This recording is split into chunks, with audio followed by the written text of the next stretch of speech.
días, soy Diana. Le voy a explicar sobre las estructuras del cerebro. Empezaré a hablar sobre lo superficial hasta lo más profundo. El cerebro es el asiento de la inteligencia. Tenemos dos lados, que es el derecho y el izquierdo, el cual se le conocen como hemisferios cerebrales y se encuentran separados por el hoste cerebro. La capa externa de la sustancia gris es la corteza cerebral y los hemisferios se encuentran conectados mediante el cuerpo calloso, que es una sustancia blanca, que es la sustancia blanca que contiene axones que se transportan de uno a otro hemisferio. Hablaré de los lóbulos. Estos lóbulos se encuentran ubicados más bien por los huesos del cráneo. Tenemos el lóbulo frontal, que es el primero, y su función es la capacidad de moverse, de razonar, de resolver problemas, y también es parte del lenguaje y de las emociones.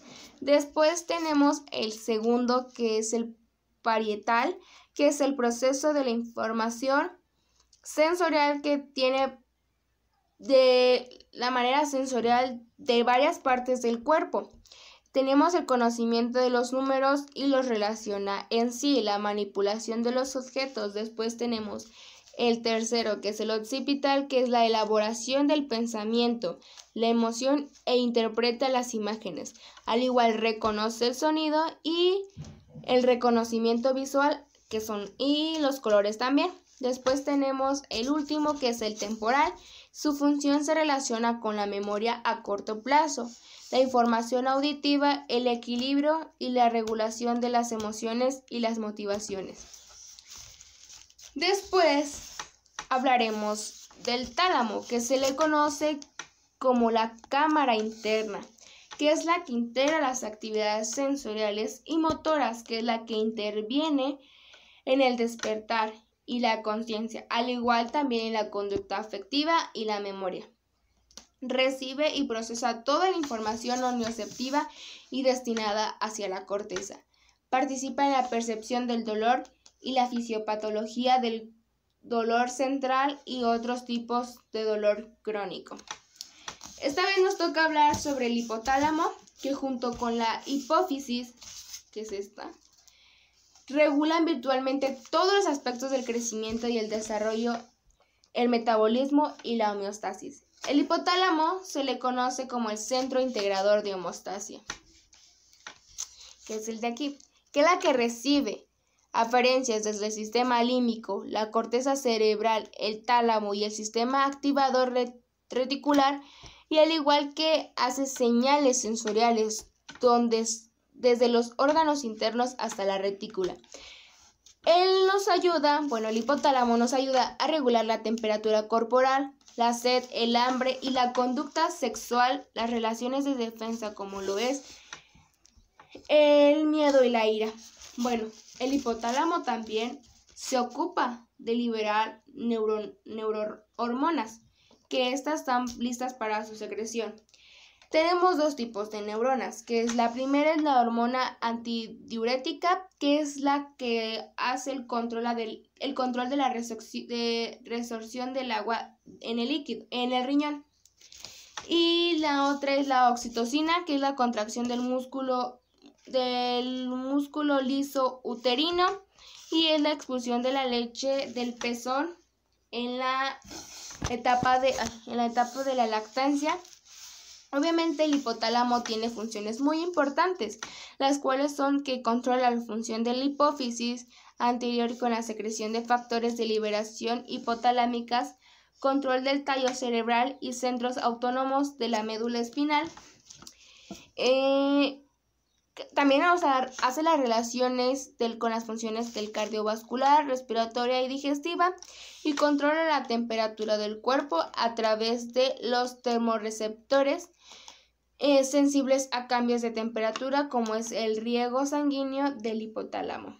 Esto también nos ayuda, también tiene una función que es la conducta emocional a la reacción de lucha y ayuda. Otra de sus funciones es la que regula la conducta de alimentación a través de los centros hipotalámicos de la saciedad y la alimentación. Regulación del consumo de líquidos, es decir, beber y la sed. Vigila el sueño a través de los centros hipotalámicos de la vigilia y el sueño. Ayuda también al ritmo cardíaco con las conexiones del núcleo supraquiasmático. Toca el turno de hablar del cerebelo, que es anatómicamente se encuentra detrás del bulbo y el puente y constituye la parte posterior del encéfalo. Lo asemejamos con una mariposa, que es decir, las alas o los lóbulos laterales son los hemisferios cerebelosos y la zona central es el vermis. Su fisura es transversa y la tienda del cerebelo son las que separan el cerebro del cerebelo. Cada hemisferio está formado por los lóbulos separados por fisuras profundas. Es decir, tenemos dos. El primero es el lóbulo anterior y lóbulo posterior, que son los aspectos subconscientes de los movimientos musculoesqueléticos.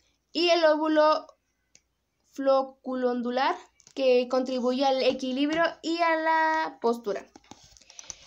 El cerebelo se divide en tres subdivisiones que son funcionales. El primero es el vestíbulo cerebelo, que es el que tiene conexiones recíprocas con los núcleos vestibulares y reticulares, y esto hace un papel en el control del equilibrio del cuerpo y el movimiento ocular.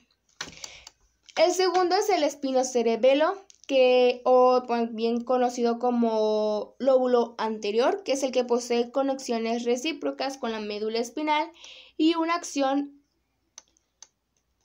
en el control del tono muscular y los movimientos áxiles de las extremidades. El tercero es el cerebrocerebelo, que también se le conoce como lóbulo posterior, que es el que tiene conexiones recíprocas en la zona cerebral y una función es la planeación y el inicio de movimientos y regulación de movimientos discretos en las actividades. También tenemos, dentro del cerebelo, la capa superficial es igual a la corteza cerebelosa, pliegues de la sustancia gris, que son las láminas del cerebelo. Y de manera más profunda se encuentran los tractos de sustancia gris, que es el árbol de vida. Tenemos tres partes de los pendículos cerebeloso que unen el cerebelo con el tronco encefálico. El primero es el pendículo cerebeloso superior, que es el que conecta el cerebelo con el tronco encefálico. El segundo es el pedúnculo cerebeloso medio, que es el que une el puente del valorio con el cerebelo, que hace los movimientos voluntarios. Y el tercero es el pendículo cerebeloso inferior, que une la médula oblonga con el cerebelo. Lleva también la información sensitiva desde el aparato vestibular, del oído interno y de los propioceptores del cuerpo del cerebelo. Después de esto me iré a lo profundo, y empezaré a hablar sobre los ganglios basales. Estos ganglios basales tienen tres estructuras, que es lo de aquí. Vamos a hablar de esto. El primero es el glóbulo, el globo pálido, que es el más próximo al tálamo, que este es el que participa en la regulación del tono muscular en ciertos movimientos del cuerpo. El putamen, que es el que está acá, es el más cerca de la corteza cerebral, que esto hace los movimientos corporales. Tenemos como una fórmula, se puede decir, que se une el globo pálido más el putamen y da el igual que es el núcleo lenticular. Y el núcleo caudado es la actividad de sus neuronas trabajan ante los movimientos oculares. Y también tenemos una fórmula que es el núcleo lenticular más un núcleo caudado que es igual al cuerpo estriado. Tenemos la función de los ganglios basales. Esto nos ayuda a que controlen la contracción subconsciente del músculo esquelético. También nos ayudan a iniciar y terminar algunos procesos cognitivos que es la atención, la memoria y la planificación. En conjunto con el sistema límbico regulan las conductas emocionales. Pasaremos ahora al sistema límbico. El sistema límbico se le conoce también como el cerebro emocional. Y esto tiene componentes, los cuales son el lóbulo límbico, que es el surco del cíngulo giro parahipocámpico y el hipocampo, y esto participa en la memoria explícita. Tenemos el giro cingulado, que es el que emite, aquí está, miren, es el que emite la información, se activa ante la situación del conflicto. La amígdala es la respuesta ante el miedo, que es esta. Y los núcleos septales que expresan las respuestas del placer, que también incluyen las de la sexualidad, que es la área del orgasmo.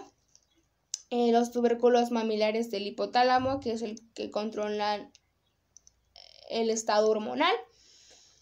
Y los núcleos del tálamo, que se le conoce también como núcleos anterior o núcleo medial, que son los que regulan el estado de ánimo. Los bulbos olfatorios, que pues obviamente es el sentido del olfato.